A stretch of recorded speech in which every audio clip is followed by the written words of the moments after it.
Ibn Battuta was born in Tangier, right around here. This area had been under Muslim rule since about 750 AD, but it was still expanding around the 1300s when our little explorer was born. Ibn wanted to travel for a couple reasons. One, there wasn't a college in Tangier where he was born. His whole family was made of scholars who were real big on education, so he had to go to college. Two, he was Muslim and wanted to be a good little Muslim boy, so he wanted to travel to Mecca, like right now. So as soon as he could, he rode out of Tangier on his donkey in 1325.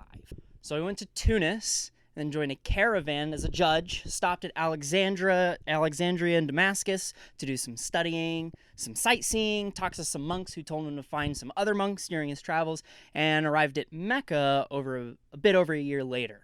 So after being at Mecca and doing Muslim Mecca things, he, instead of returning home, hitched a ride with some of the other pilgrims to check out Baghdad.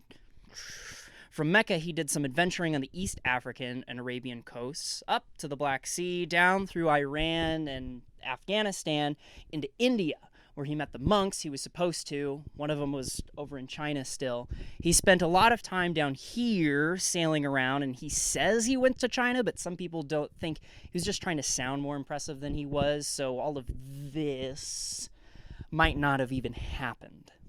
After his potential stay in China, he went back to Tangier for a few days, his home, traveled around West Africa, and then ended up at Fez. In Fez, a scholar was commissioned to record his tales.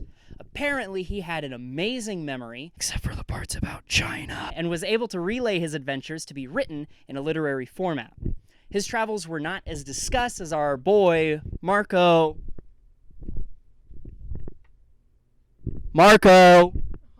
Polo, at least in the Muslim world, but when the French and English got a hold of his story, his legacy was more like a resume, talking about the things he did on his travels, the positions he held, and the importance of what he did. He met people like him, of high status and like mind, and didn't really experience new things in the same way as Marco Polo.